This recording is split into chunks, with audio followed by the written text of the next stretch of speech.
In the last 24 hours, British political commentator and journalist, Algerian by ethnicity, Sami Hamdi was arrested by the US ICE agents, immigration services essentially that Trump, many would argue, has been using lately as a paramilitary force.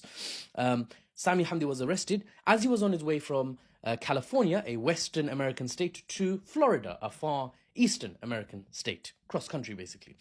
Now, many of my viewers, my fellow truth seekers, seeking news and analysis without the Western spin, may know of Sami Hamdi, but some may not. I invite you for deep analytical content pertaining to politics and geopolitics. I invite you to go to YouTube and watch the episodes on The Thinking Muslim, that's the podcast channel, where Sami goes deep, analyzing the dynamics at play, in particular in the Middle East and the US, most notably as an outlier.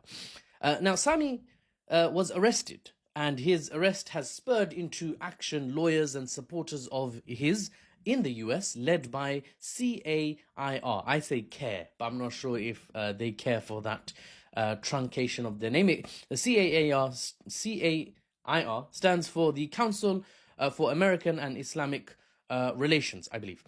They're trying to reach him while he remains in custody and provide him with legal support. Statements from US officials label Sami Hamdi a supporter of the H group in the besieged Palestinian territory of Gaza. They label him a Muslim Brotherhood official. That's a political party in some Arab states, outlawed in some Arab states like Egypt. Now, Sami Hamdi's family members have categorically denied that Sami is part of these groups, but as I said, he's also affiliated with the H group now as well. It's just part of the framing and the ludicrous labeling that's used, deployed against people that have been targeted. Just drop the most crazy accusations so that you can do with the people what you want.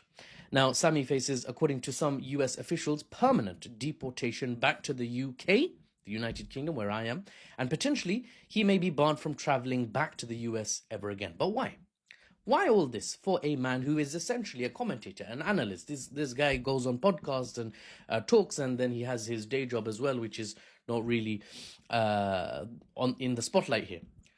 This is a man who provides analytical assessments and context to citizens, to global citizens, people across the world who want to know what the heck is going on in the world and want to get the news and the analysis, the assessment from this man who they feel is more well-informed than themselves. Why is he being targeted? Well, that's the news. I've just given it, so off you go. Now you know. Look it up. Fact check me, whatever I've said. But if you want to stick around, here's the analysis. Sami Hamdi is a man who has caused quite a stir, to put it lightly, in many ways. He's caused a stir, but I want to put a spotlight specifically on his framing of one issue in particular that he has talked about. Israel, Palestine. You see, Sami Hamdi has had a message for over 2 years, one could argue, for the Americans specifically. That message is the Israel lobby and the Israeli state fear the American shift in public opinion.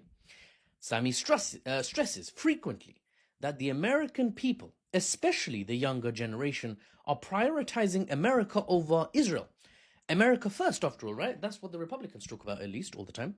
Across the board, right? Left wing, the Democrats, the blue party. Right wing, the Republicans, the red party, currently in power, led by Trump. Across the board, both sides are showing their citizens are more interested in American home affairs, domestic affairs, and are showing less and less interest in blindly supporting Israel with their rhetoric, with their diplomacy, with their money, with their American taxpayers. And this, according to Sami, is worrying the Israel lobby. Now, as many would agree, if you are critical of Israel, probably not very good for your health or your liberty, especially in these here parts being the Western world. Because for the first time in the history of the Israeli state, support by an American official for Israel may actually be a liability, not a benefit. You guys, if you've been watching my videos, you know I've said this for months now, right? Before, AIPAC glazing, you could say, was key. was, the key to success for American officials. AIPAC glazing, taking their donations, then being open to be influenced by them, was your ticket to power, because AIPAC gave American officials money, connection, political support. This is categorically factual, right? This is undeniable. AIPAC themselves will say that we support, and in return we ask obviously for something. We're the we're the Israel lobby. They don't call themselves the Israel lobby, but notable American economists and political commentators who have written books on the matter even call AIPAC the Israel lobby. So I'm just parroting the viewpoint of people more informed than myself. But after these last 2 years in Gaza, something snapped, something changed. It's something I've mentioned over and over again, but Sami has a bigger megaphone, right? He has a bigger voice, a louder voice, a wider viewership, and he's more eloquent, Allahumma barik, and more qualified, it has to be said, compared to me, who's absolutely unqualified. I'm just a average Abdullah. What Sami has been mentioning is that Americans have shown a clear shift away from AIPAC-supported officials towards more independent officials. The most notable example is the New York City mayoral debates currently ongoing, or technically I think they're over now. A Muslim man, Zoran Mamdani, has all but won the race to be mayor of the cultural capital of America, the richest city in the world. A Muslim guy, right? And he's doing so while being openly pro-Palestinian and being openly critical of Israeli actions in Gaza that violate international law. It's become a meme. If you look up on YouTube Shorts or look up on TikTok, it's become a meme where in mayoral debates for New York, the candidates asked, what's your view of Israel? Do you unconditionally support Israel? Or do you support Israel's right to exist as a Jewish state? Where would you go first? And as mayor, and they say, I'll go to Tel Aviv first. And lots of people were saying, wait, sorry, I thought this was the mayoral elections in New York. Sorry, I must have clicked on the wrong video. This looks like a mayoral election debate for Tel Aviv. But no, it is for New York. That was the sort of framing. It was very odd, but it's part and parcel of American culture. And Zoran came in and he's like, I'll tell you where I'll go. I'll stay here in New York. We've got loads of problems to fix, right? Do you support Israel's right to exist as a Jewish state? He's like, I support Israel's right to exist as a state with equality for everyone, right? Why does it have to be a Jewish state? He says, I don't support the right of a country to exist where it prioritizes based on ethnicity or religion. That's an ethno-state, one could argue, right? Anyway, he fought back eloquently, basically, against the talking points used against him. Now, the shift in America is clear, and lots of people resonated with that. That's what I'm trying to get at. The shift in America is clear. And the trajectory and the momentum shows it's far from over, the direction the American citizenry is going on this foreign policy issue. The American people want their own cities taken care of. Shock and awe, I know.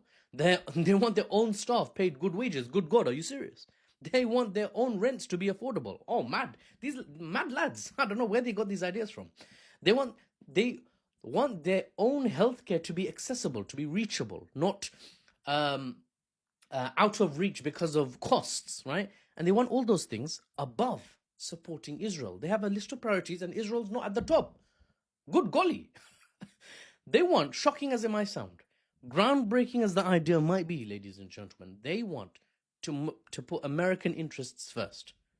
And Sami Hamdi did a great deal to bring that change currently ongoing in America to light. He put a spotlight on it, and he said to the American people, he said to the people outside, in the rest of the English-speaking world, essentially, because that's the language these podcasts are delivered in, he said, look what's happening in America. This is what's happening.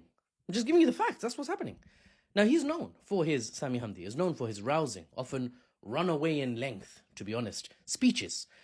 He's known as Sami, and I'll finish on this point, Hamdi, because his points take tens of minutes. He tells people that they are not powerless. He tells people they are not hopeless, or they should not be hopeless. He tells people that billions of dollars are being deployed by special interest groups to counter what the masses, you people, are doing for free, which is spreading your thoughts and verifying and cross-checking the news and the reality through the use of social media. He not only gave people hope that they can do something, he backed it up with evidence that shows that those who want things to remain as they are, they want things to remain as they've always been. They are worried because the action is already leading to change. It's already happened, and it carries on. And those special interest groups now are deploying their wallets and their other tools to try and reverse the course America is on, because it doesn't benefit them for the people to activate their own political power. I talk about in some of my videos power in a country being like a pie, and every group has a slice of the pie of power.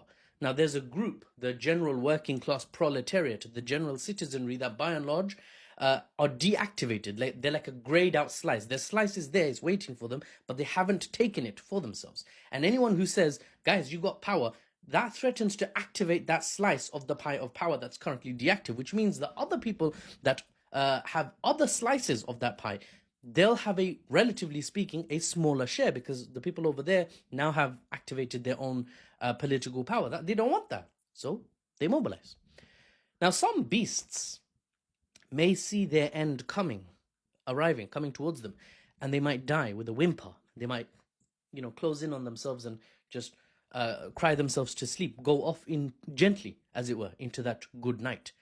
Other beasts see that end coming, and they roar and they scream and they lash out violently, right? They go out with a bang, as it were. Now, it's not a far cry to suggest that as AIPAC loses its hold on the American officials, as they lose their hold on the American public, because the hold is slipping even more. Day in, day out, you can see the trajectory is going a certain direction, and it's not the direction AIPAC wanted to go. Well, it's not a far cry to suggest that AIPAC may go down fighting, kicking, flailing, making as much noise, doing as much damage as they can to try and stop, ideally reverse the course that the American citizenry and therefore the American state is on. Time will tell how it turns out, and I'll be here to report to you the news and the analysis, unbiased and without the Western spin, for as long as I can, by the looks of it. I'm Mahfouz on NewsBaba, and I'll see you on the next one.